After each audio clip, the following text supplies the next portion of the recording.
Hello, sociologists, and welcome to our second lesson on the topic of community. Let's get into it. I'm now using fancy transitions. How exciting. Okay, our learning goals for today are you're going to know what Ferdinand Tonnies' theory of Gemeinschaft and Gesellschaft is. I know there's quite a few strange words in that sentence, but you will come to know them and hopefully be able to pronounce them quite well. Ferdinand Tonnies. There should actually be a little umlaut on the O there, 2 dots above the O, which I regularly forget to put in there, but it's T-O ... Yeah, anyway. Gemeinschaft and Gesellschaft.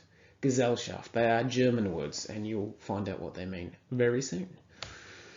And you're going to be able to define Gemeinschaft and Gesellschaft. And you're going to be able to apply a sociological theory, the sociological theory being Ferdinand Tonnies' theory of Gemeinschaft and Gesellschaft, to modern Australia. A little activity on that. Ferdinand Tonnies' theories. Tonnies was a German sociologist, and these theories come from 1887. So what's that, like 150 years ago?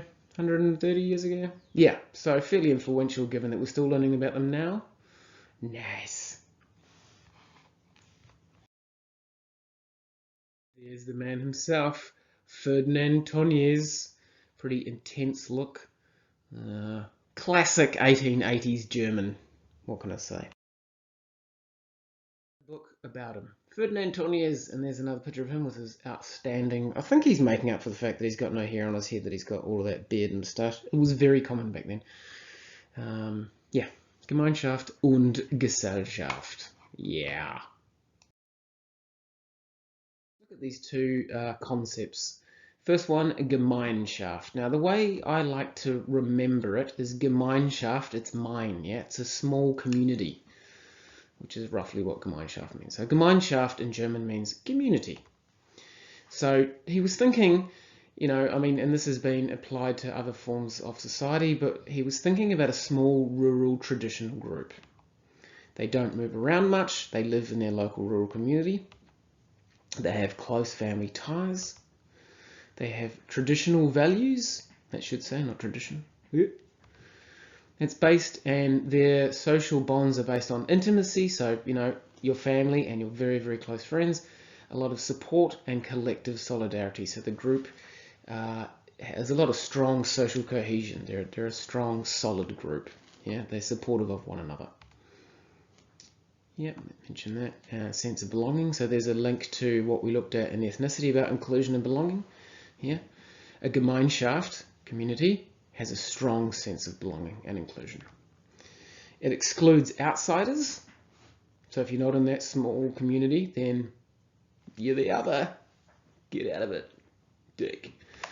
And it's threatened by outside ideas and change. So it's vulnerable to change. Yeah, Gemeinschaft is quite a static type of community.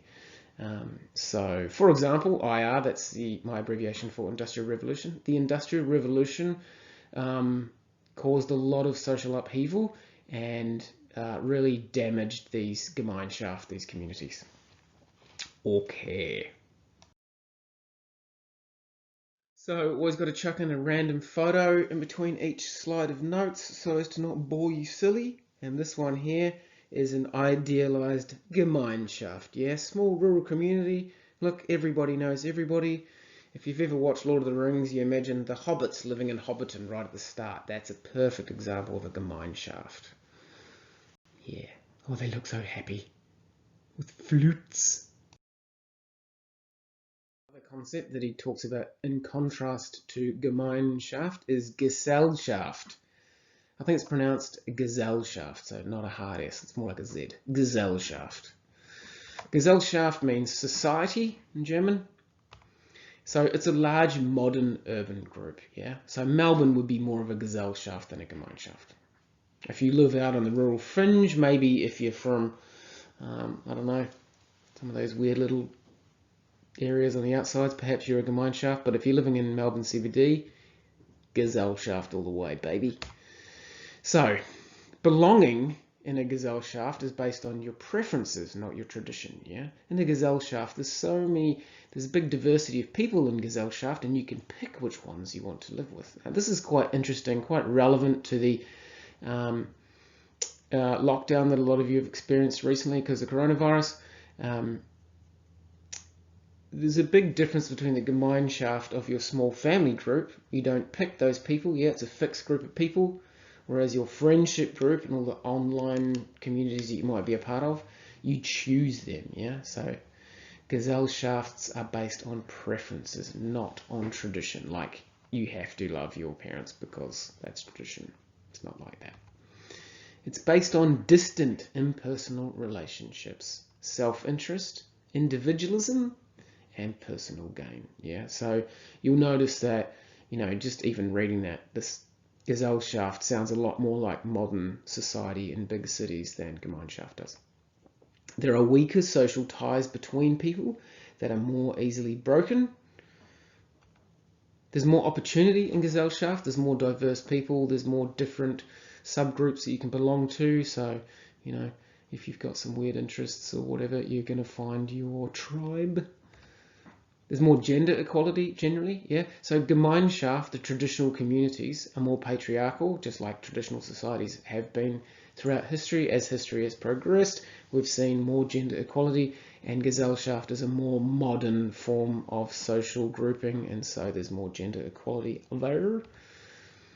And but there's more disunity due to intolerance of other cultures, yeah. Gemeinschaft, there's much more social cohesion. Gesellschaft, diversity, choice, but also disunity. A perfect example of a Gesellschaft is a megacity. Here's beautiful Hong Kong, over 10 million people.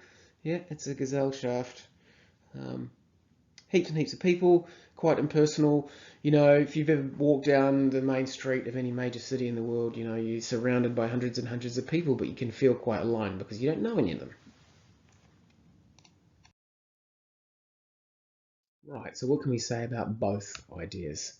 It's another dichotomy theory. On one hand, one end of the dichotomy, we've got Gemeinschaft, that small, tight-knit community. On the other end, we've got Gesellschaft, the modern urban network. Yeah, it's a dichotomy. Two things, two opposing things.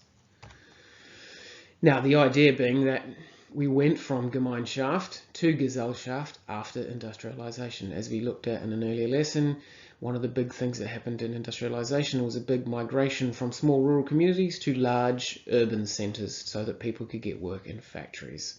And with that came a move from Gemeinschaft, the small tight-knit community, to Gesellschaft, the large urban, you just one in a million. So pre-industrialization, pre-industrial revolution, remember the industrial revolution was from roughly 1750 to 1850 CE. So before that, there was a closeness to people, yeah? Most of your interactions with your fellow humans was face-to-face. You might actually buy things from the person who produced it rather than going to get it from a shop or on the internet. But not much choice of friends, yeah? So if for anyone who's grown up in a small town, they'll know exactly what that means. Yeah, you know everybody in town, but you've got to be friends with the people who are there. And for those people who do move to a big city, they find much more freedom and much more diversity in the people that they can hang out with. After industrialization, relationships become more strategic, calculated, and impersonal. Yeah, so that's that link to the idea that Gesellschaft, personal relations, are more about personal gain and whatnot. Now, Ferdinand Tönnies, of course, did acknowledge that they can both exist at once. So you might have a Gemeinschaft within a Gesellschaft, yeah? So, for example, perhaps on your street, all of you, and I used to live on a street that was blocked off at one end, and we used to have a Christmas party out on the street every year. We'd block it off, and everybody would come out and share food and music and dance. You could say that was a Gemeinschaft. It is a dichotomy theory, but you can imagine a Gemeinschaft being within a Gesellschaft. Yeah, so this was a small street in Melbourne, but my street arguably was a Gemeinschaft, and yet Melbourne itself would be classed as a Gesellschaft. A really cool diagram that kind of summarizes the differences between Gemeinschaft and Gesellschaft. You guys know how to read, so I'm just going to leave that slide up there for a sec for you to check it out.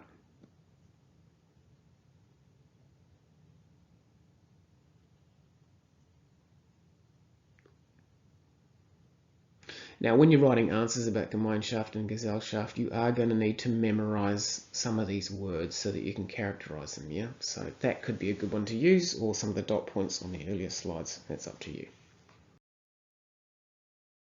Here's another slide that really simply, well, they spelt TONNIES wrong there. There shouldn't be an E. It's not TO. It should be TONN. Anyway, so there you go. Gemeinschaft and Gesellschaft summarized in just 4 words. Homogeneity, meaning, of course, everything's the same. Heterogeneity, meaning things are different.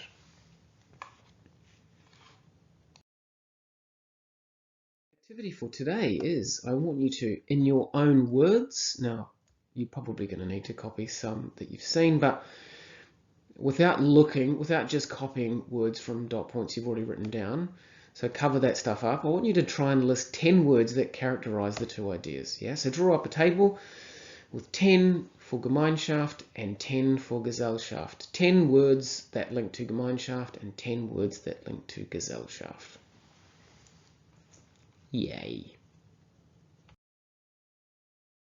Couple of videos today. The first one is from a sociologist who's talking about the difference between Gemeinschaft and Gesellschaft. Take it away. During the 1800s, a German sociologist by the name of Ferdinand Tönnies came up with a theory.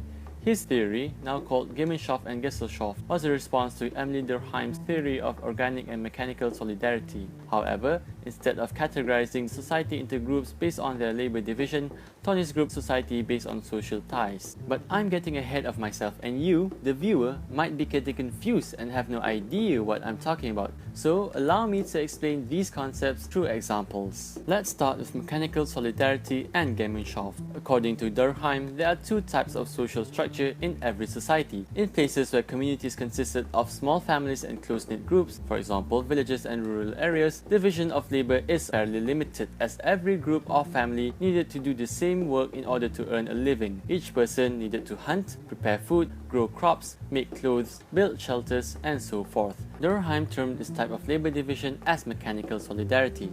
However, for Tönnies, he refused to see society simply as a means of labor division. He saw it in terms of social ties between the members of the society. To make this clear, let's go back to our previous example and view it in a different perspective. In villages and rural areas, the small communities that make up these societies are, more often than not, of similar backgrounds and life experiences even during the time of their ancestors. If you are, for example, a part of this community, everyone in your community will know you and you will also know everyone. These social interactions between you and members of your community are more intimate and familiar. A person's personal business becomes everyone's business. This type of social tie is what is meant by Gemeinschaft. Now that that's done and dealt with, let's move on with organic solidarity and Gesellschaft. Organic solidarity is, surprise surprise, the counterpart for mechanical solidarity. Organic solidarity arises in large, technologically advanced societies. In these societies, division of labor becomes a necessity because no one person can hold every job available. There are many types of jobs available these days. You can't be a politician, a butcher, a farmer, and a clerk at the same time. It would be madness and you would not have the time nor skills required to do so. Different people need to do different types of work, and interdependency is essential in group survival. This type of labor division was what was meant by Durkheim as organic solidarity. On the other hand, Tönnies viewed the ideal urban community as a community where most people are strangers. Each person has their own background and they have little in common with other people within the same community. This is because in a typical urban setting, most people are not original members of the community from the start. They are usually people who migrated from smaller, more rural areas from differing backgrounds. As a result, relationships and social interactions are formed by social roles or immediate tasks, such as purchasing an item or arranging a business meeting. This means that social interactions are less personal and more self-centered. Your personal problem is your own problem, and nobody is interested in knowing about it. This form of social tie was what Tönnies called as Gesellschaft. Gemeinschaft and Gesellschaft are both governed by different types of social control. In Gemeinschaft, social control is maintained through informal means such as moral persuasion, gossip, gestures, and so on. These techniques work effectively because in these communities, people genuinely care about how others feel about them. However, in Gesellschaft, more formal techniques of social control are used. Laws, sanctions, and incentives are among the methods used to ensure social stability. Informal techniques are less successful as people are less concerned about how others feel about them, and there is little consensus concerning values or commitment to the society. At this point, some of you may think, oh, Gemeinschaft seems to be the better among the two, so why aren't we all trying to build a Gemeinschaft society everywhere? Well, my dear viewers, nothing is perfect, and Gemeinschaft also has its own cons. In a Gemeinschaft-driven community, too much personal interaction comes at a cost. Privacy is almost non-existent, as everybody knows about the private life of everybody else. On the other hand, in a Gesellschaft-driven society, people are less concerned of other people who are not in any way involved in their life. Private lives are private and nobody is going to peek at your window anytime soon. Hopefully. Another downside of Gemeinschaft is that prejudice and discrimination is more prevalent in these communities. People in Gemeinschaft communities are more often than not labeled by their ascribed statuses rather than their unique skills, talents, and achievements. A farmer's son will always be seen as a farmer's son, even if he graduated from MIT with a CGPA of 4.0 and has a PhD in agriculture. In Gesellschaft societies, people put more emphasis in achieved statuses. This is exceedingly prevalent in job applications, where a refugee with higher education, numerous soft skills, and years of work experience is much more desirable than a poorly educated, lackluster, and inexperienced noble person. If you think that's nothing, it doesn't just stop there. Gemeinschaft societies generally distrust those who desire to be creative or different.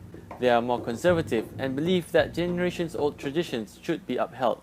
Say we take our farmer's son as an example. As a highly educated person, he thinks that the old ways of farming are ancient, labor-intensive, and produce lower yields. So to improve this, he applies modern farming practices such as tractors, factories, and higher-yielding GMO crops. Even though this is a great idea, people of the Gemeinschaft community that he belongs to will look at this innovative way of thinking as a transgression of the old ways. The last thing of the con checklist for Gemeinschaft is that social change is relatively limited. A family of masons will continue to be masons, ranchers as ranchers, and butchers as butchers. Some of the family members may choose to deviate from their family's established trade, but this is uncommon. However, this is not the case for Gesellschaft communities. Social change is fairly evident, even within a generation. Your parents might be teachers, but you are not expected to be one. This dynamic is what makes Gesellschaft societies special and valuable. So, to recap, Gemeinschaft communities are generally in rural areas. People share a feeling of community that results from their similar backgrounds and life experiences. Social interactions are intimate and familiar. People maintain a spirit of cooperation and unity of will. Tasks and personal relationships cannot be separated. Little emphasis on privacy. Informal social control predominates. People are less tolerant of deviance, emphasis on ascribed statuses, and limited social change. Whereas Gesellschaft communities are generally in urban areas, people have little sense of commonality, social interactions are impersonal, self-interest dominates, tasks are more important than relationships, privacy is valued, formal social control is evident, more tolerance of deviance, emphasis on achieved statuses, and evident social change.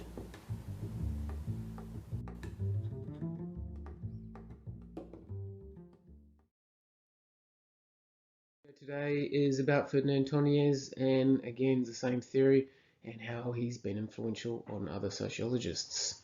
Check it out.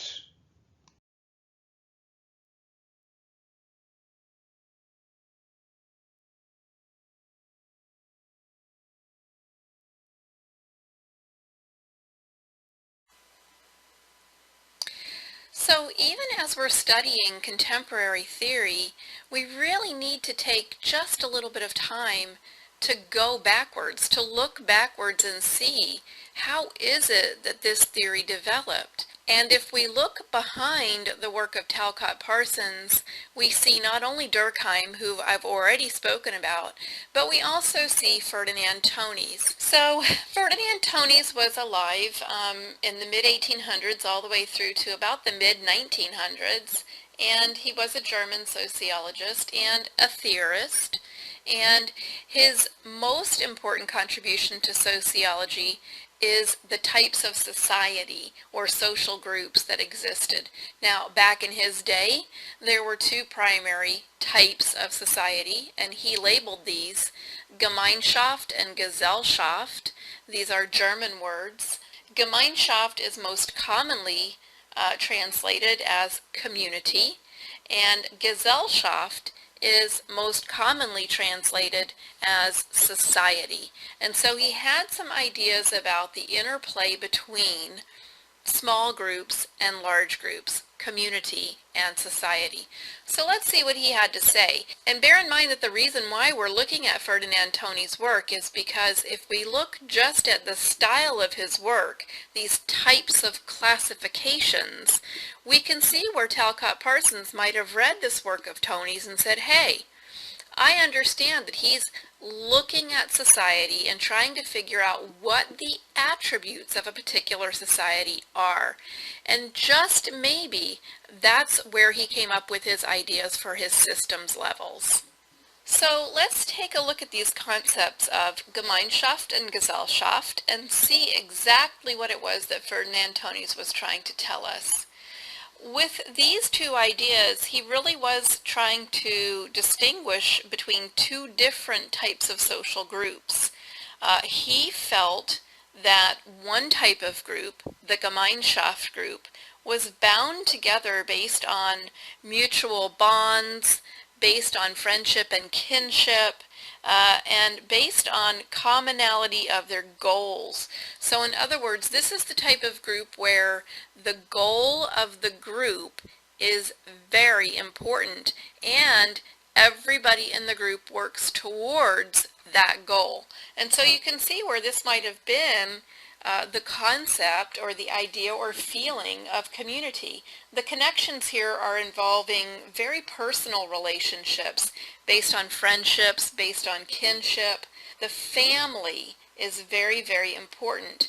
In this type of community, the society has a lot of control over or influence over how the group exists. And some examples of these types of communities historically, we can think of hunter-gatherer types of groups as Gemeinschaft types of communities. And we can also think of groups that were before the Industrial Revolution or societies that existed before the Industrial Revolution as having these types of Gemeinschaft characteristics.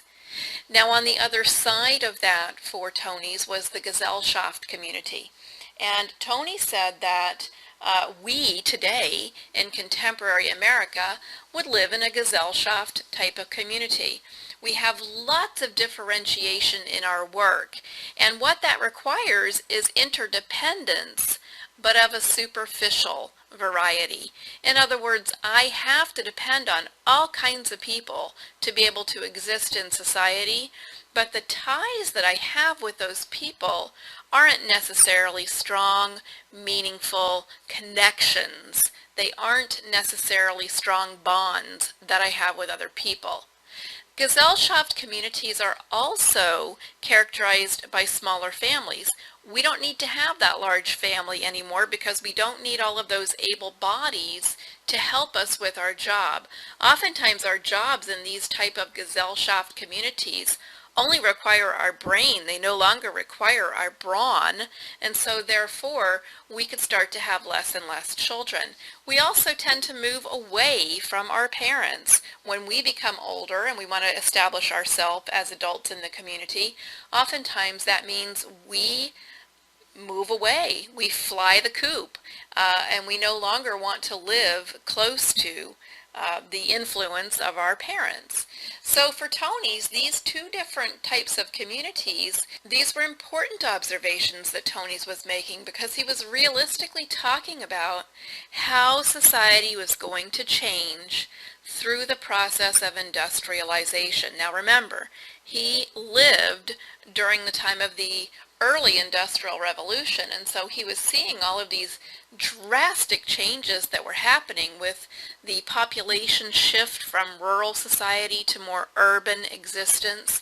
He was seeing that people were becoming less and less connected with each other, and that they were becoming more superficially interdependent on each other. So let's just talk a minute about this notion of either these strong ties of friendship and kinship or this superficial interdependence that might be required of us. If I live in a Gesellschaft community and I require the help of someone, chances are they're going to help me because I am going to give them something of value, i.e., money. So let's just think about this in the most rudimentary type of way. Alright, so let's think about your toilet. Now, I know what you're thinking. What does this have to do with sociology? But bear with me for a minute here. In a Gemeinschaft type of community, when you needed to go to the bathroom, chances are, if you didn't have one in the house, you were going to the outhouse out back. And chances are, once you reach the age of adulthood, which was probably 13 or 14 years old, you could make do, if you had to, without any kind of facility at all. You could simply walk outside, dig yourself a hole, do what you needed to do, or squat down behind a bush and do what you needed to do, and really no one would bother you about that. That was accepted behavior and it was perfectly okay. Now I want you to think about what happens in a complex society.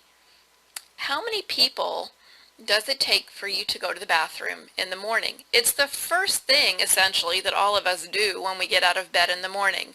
But how many people does it take for me to pee? That's the question. Alright, so just look at that toilet. How many components are there?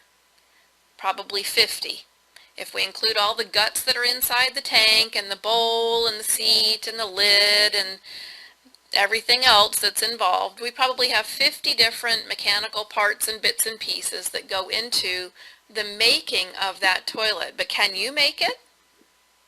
Alright, you might be able to if you're really, really smart about mechanical things. But chances are, when you try to put that toilet together from all of its miscellaneous little bits and pieces, you're not going to get it right.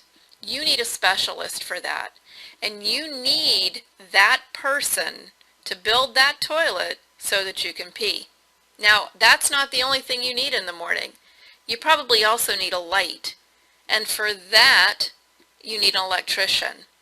And you also probably need some privacy, maybe a door. And for that, you need a carpenter. And you might need some water, not only for the toilet, but also hopefully to wash your hands. And for that, you need a water treatment plant and a specialist. Heck, looking back at that toilet, there are some raw products there that you also need: some metal, some plastic, some porcelain, and you need people who understand how to make those molds and work with those materials. You need the person who drives the truck, who gets the toilet to the local shop so that you can buy it. You need the people in the store to stock the shelf. You need the person at the cashier desk to ring you up. You need the person who built the cart to get the box to your car. You need your car to transport that toilet home. Now, think about all the people it takes just for you to do the most simple task in a complex society. And this is kind of the idea that TONNIES was getting at when he talked about the Gesellschaft community. I don't need you. I need your expertise. And that requires us to be interdependent on each other. I don't really, I guess if I had to, I could bake my own bread in the morning, but realistically, I'm not sure I know how to do that, so I'm going to run down to the store and I'm going to spend $2 or $3 and I'm going to buy a loaf of bread that someone else has baked. So my money is important and the baker is important and essential to my well-being, but I don't really care about the baker, nor does the baker care about me. Really, all the baker wants is the paycheck. So you get the idea here. Gemeinschaft types of communities are less complex. Gesellschaft types of communities are more complex. However, they require us to have more of an interdependence on each other with a more superficial type of relationship and establishment of that. All right? So you can see where this is also a functional theoretical point of view. It's talking about how the components of society must function in order for the system to work. So now you can see how Tony's work is very, very similar to Parsons' system levels. Parsons said that we had a cultural system, a social system, a personality system, and a behavioral organism as a system. And all of those four components had to work together. Just like the Gemeinschaft community has certain components, the Gesellschaft community has certain components, modern day society, according to Parsons, also had certain components. All right? I hope this helps. Take care. We'll talk again soon. Have a great day.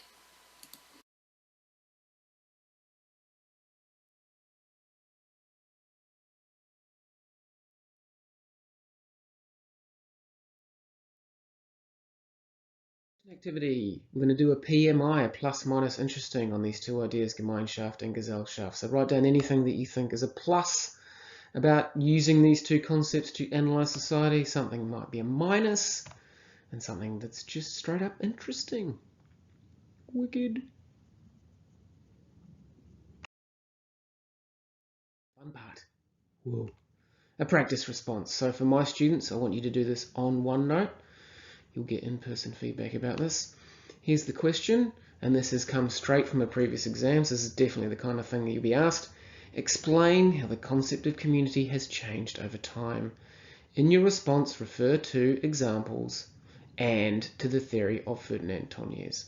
Now remember, other than just knowing content, the most important skill to do well in this subject in VCE, I believe, is structure and understanding the question correctly. So, now that was worth 5 marks in this practice exam.